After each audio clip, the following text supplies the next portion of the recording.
What's up, Painless Flipping podcast listeners? Before we dive into today's episode, I've got something special for you. Recently, I had the pleasure of joining an amazing podcast, and I wanted to share that conversation with you all. It's a fantastic discussion you won't want to miss. So without further ado, let's jump into that crossover episode and hear what we had to say. Enjoy. Hey guys, today I have a great guest. His name is Nathan Payne, and he grew up in Atlanta, Georgia, but currently lives in Salt Lake City, Utah.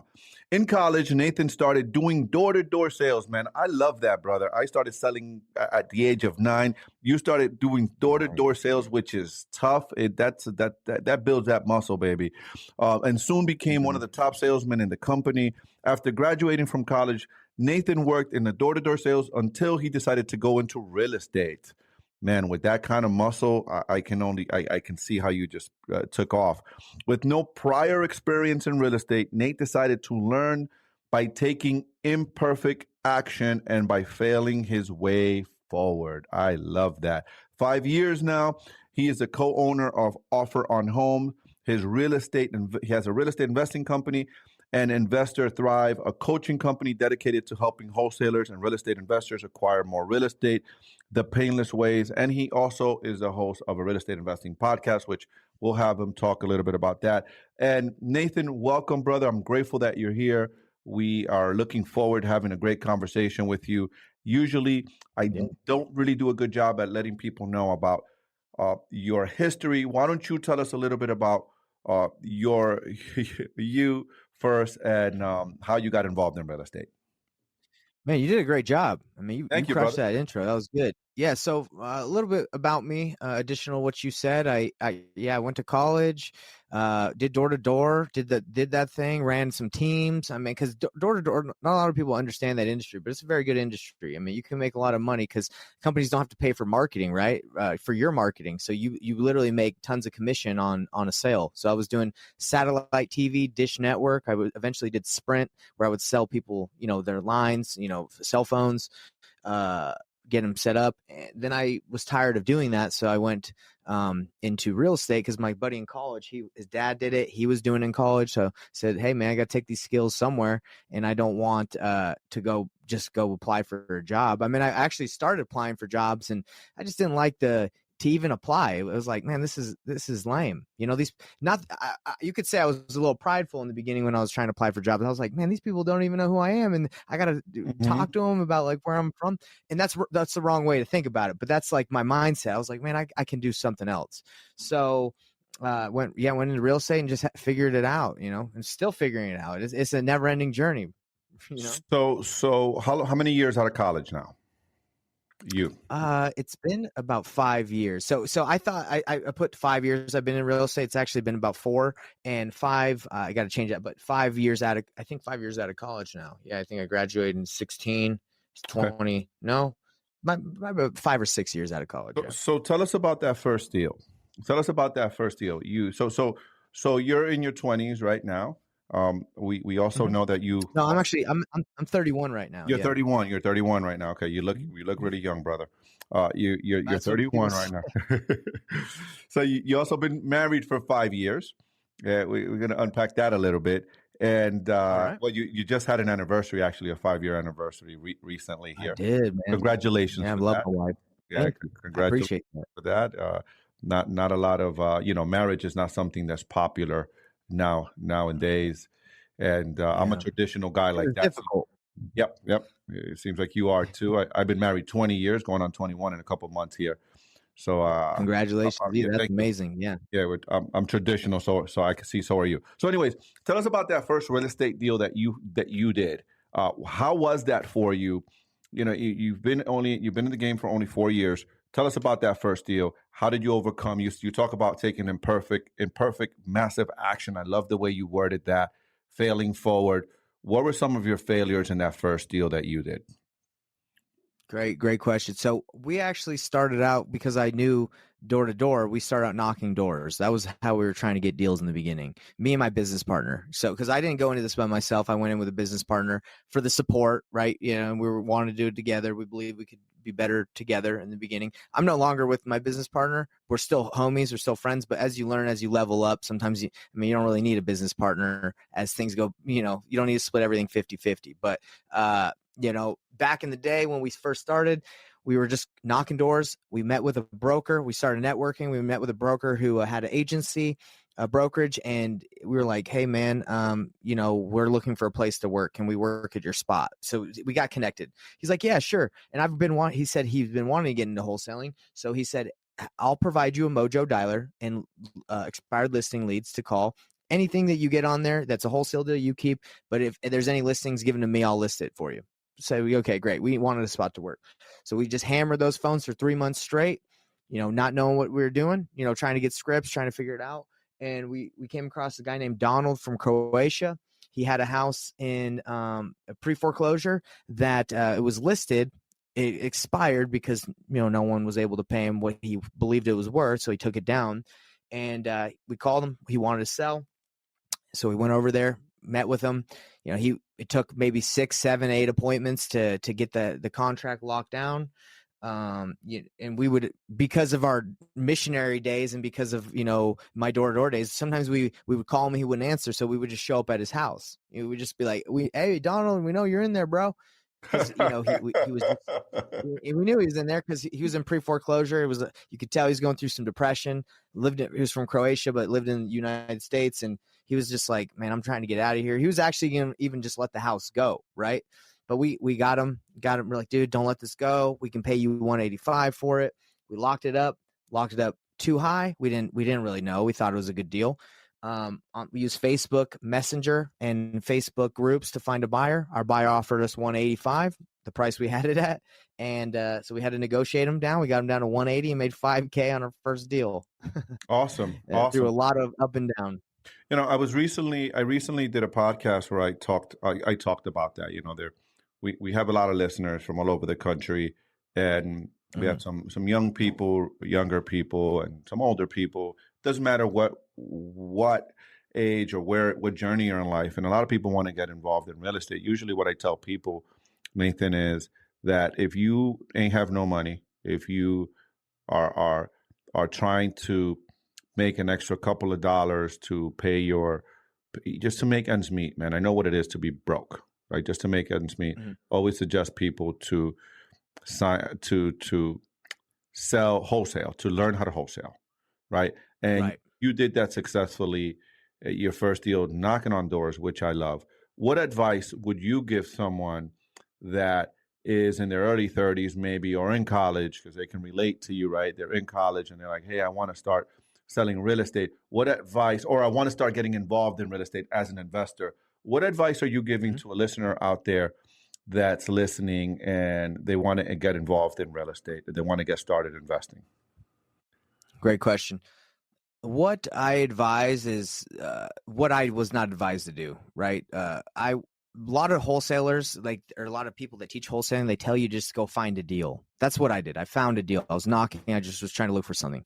That's not the way I teach it. I teach it called reverse wholesaling, or I actually call it painless wholesaling because it's painless. It's painful to do the other way. I know because I did it.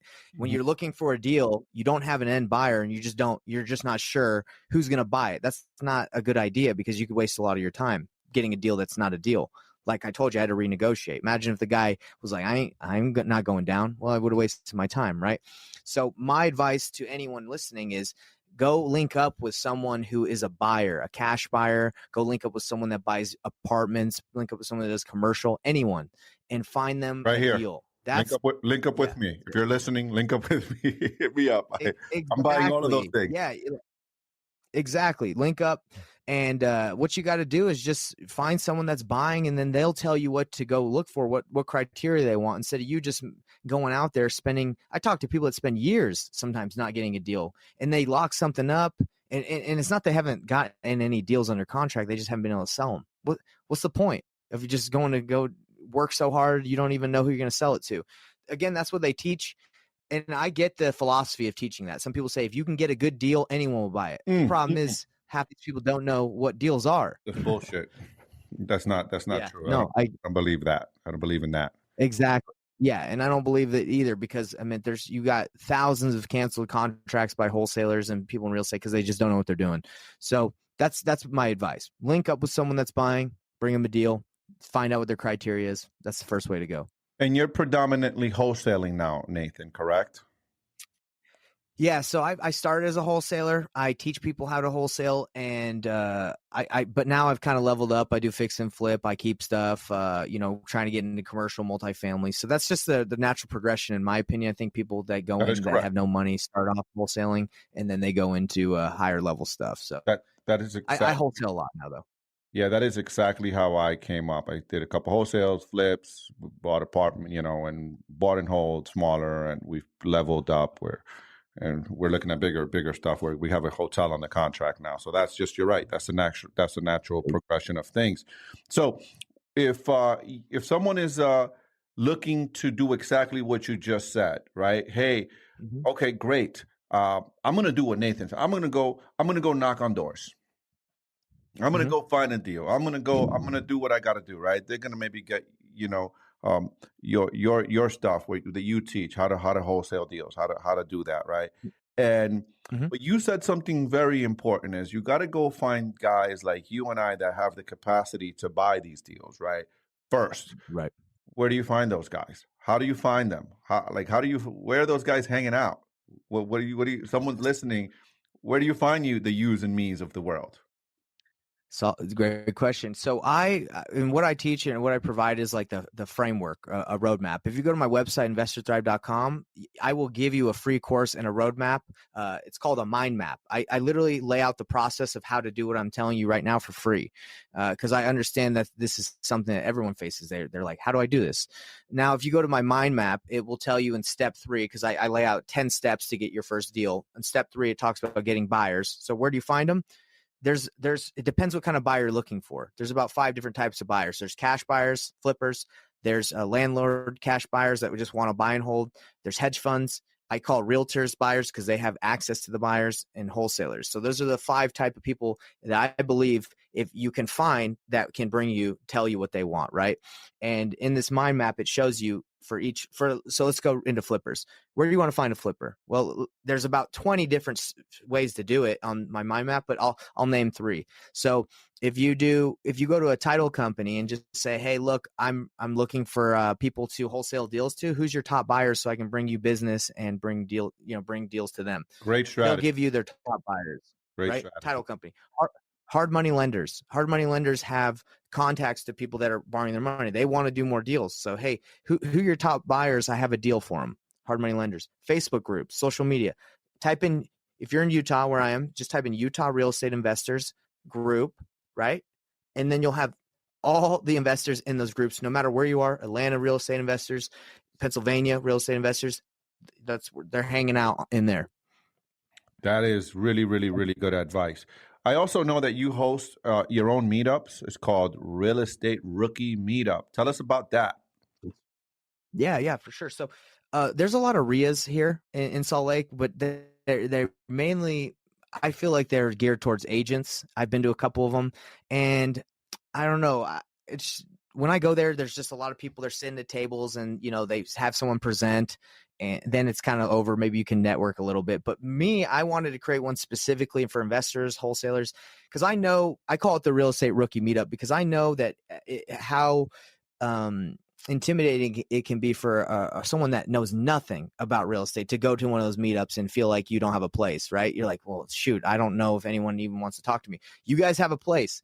In my meetup, we basically pair the rookies up with cash buyers and investors all ready to do what I'm telling you, so they can work together because that's how deals are done. Hmm. I when I first started, I was hitting doors. Do you know how many people would be interested in someone knocking doors in a neighborhood that they want to buy a property? Yeah, go ahead, go knock doors. Tell me what you find. Hmm. So that's why I created it, just to be specifically for investing. Obviously, agents can go because agents are investors as well, but it's more geared towards that and to make the rookie feel welcome because we need the rookie. The rookie's important. Yeah, we need people to keep coming into our business. This is really good. That is really good what you do there with your meetup. And I like the way what you named it, Real Estate Rookie Meetup. You're right.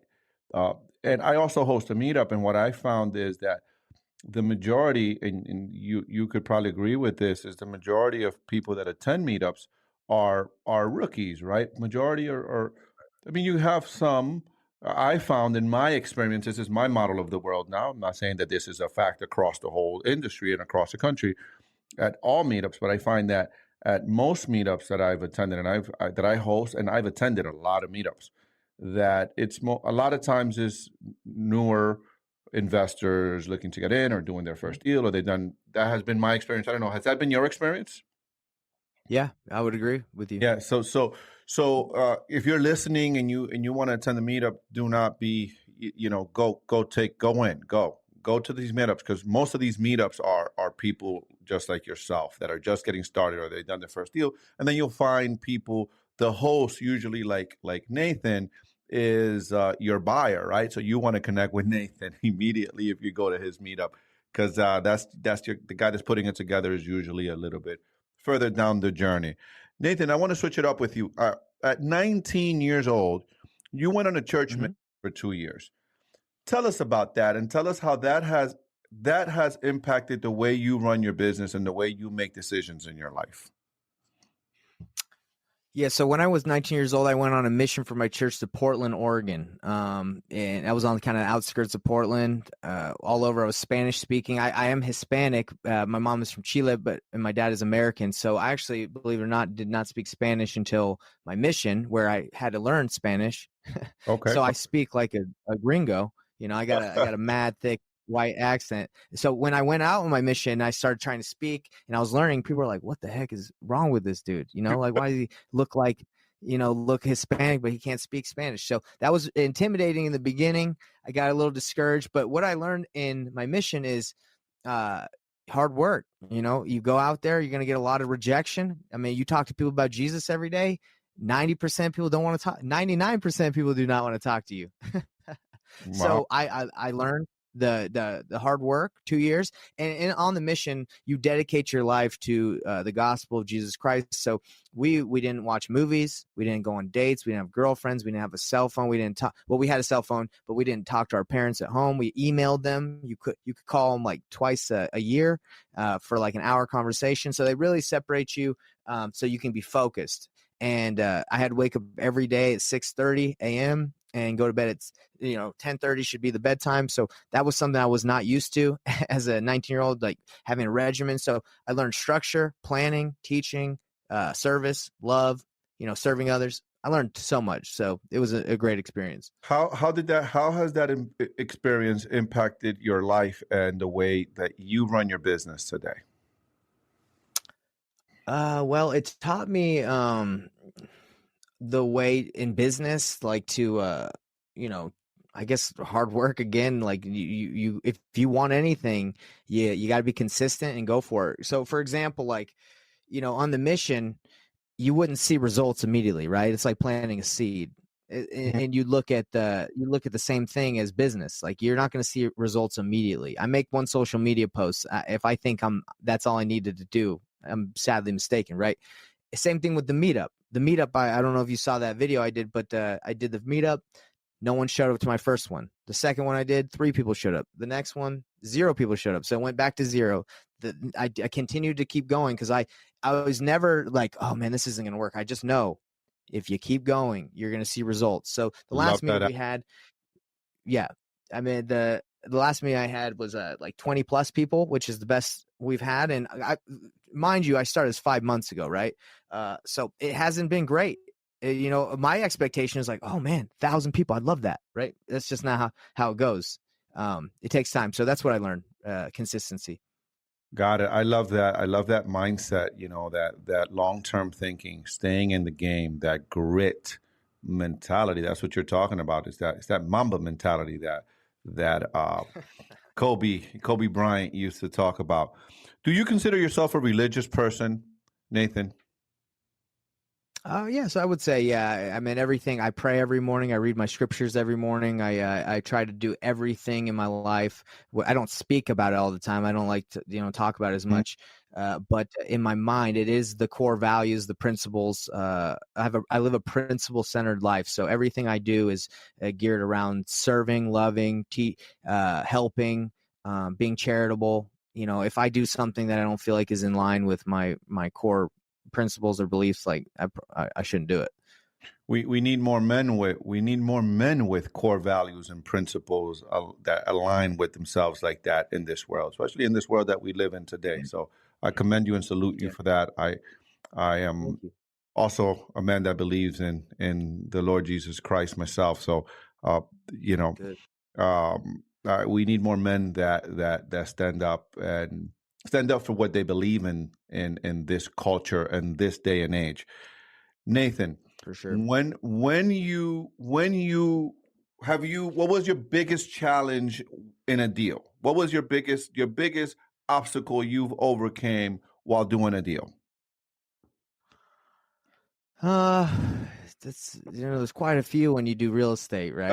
Uh, Yeah, you. there's a lot. I mean, people that get into this think they ain't in it for a battle. That's why I'm telling you, mindset is number one. You got to be ready. But I would say we bought a property. This is interesting. So we started doing nationwide pay per click. We started having leads come in. We had a lead that came in from Rialto, California. The seller wanted to sell it. We agreed to buy it. She gave us the offer of eight. She said, "I'll take 80." So we signed an agreement for 80. By the way, I was a noob at this point, or newer, so I made a lot of mistakes. So 80,000. We signed the contract. We find someone that will buy it at 120. So it's a 40K deal, right? Mm-hmm. We're excited. The day before close, the seller says, I ain't selling it to you for 80. I found out that I can get more. I want 95. Back then, I didn't know you could say no. Back then, I didn't Uh, know. I was like, now I'd be like, hey, you sign an agreement. We can file an affidavit of memorandum, cloud the title. You unfortunately, you just can't do that. I mean, we can work something out, but you just don't get to do the day before close. Just decide. mhm. So anyway, made that mistake. I said, okay, fine. So there you go, 25K at that point.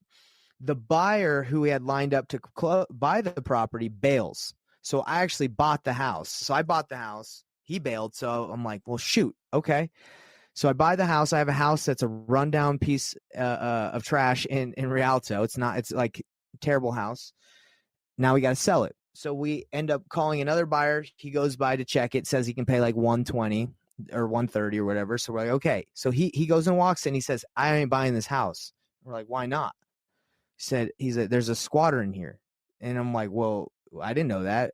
Get him out of there. I'm from Utah. If there's a squatter, get him out. Right. And he's like, that's not how it works here. Yeah, it's not. I'm Not in like, the well, you West Coast, my California people. We got a lot of them. We got a lot of listeners from California. Much love to you guys. Those of you listening from LA. for real.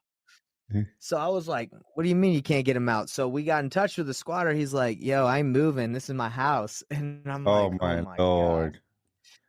So the buyer, we tell the buyer, like, hey, tell the squatter we'll give him $500 just to get out because we need to get this deal done. So the squatter's like, give me $2,500 in 30 days to vacate and I'll think about moving.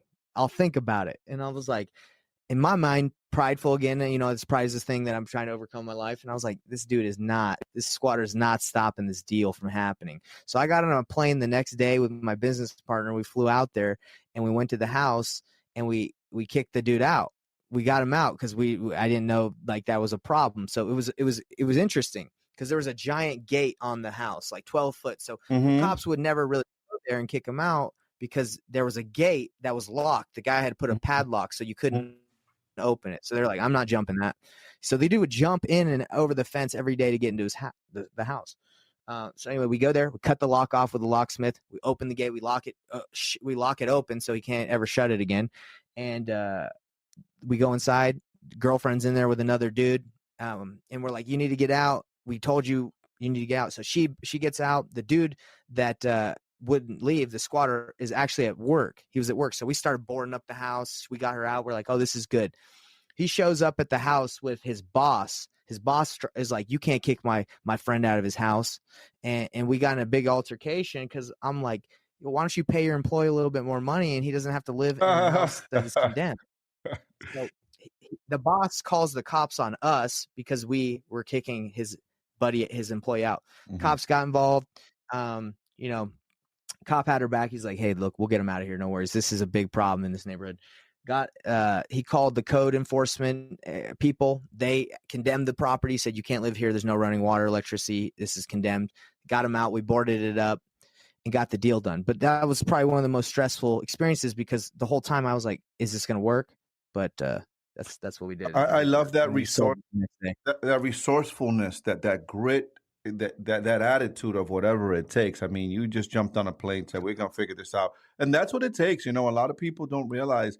Man, I have stories after stories like that where I, in a suit, you know, I got my black and whites in a suit. I got to execute on this deal, and I'm there in my suit because we got a small window of warm weather in February, and I had to paint this exterior. You know, you can't paint exterior if it's not 55 degrees or hot or warmer.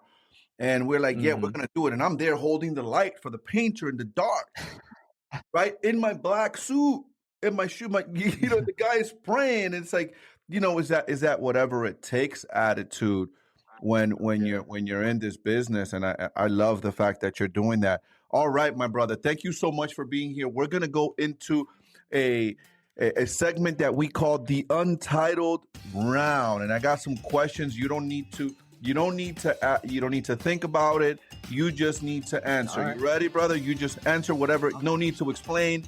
No need for nothing. You just answer. All right. I'm going to shoot some questions. Rapid fire. Okay. You ready? All right. Here we go. We're going into the Untitled Round. Question number 1 is family or money?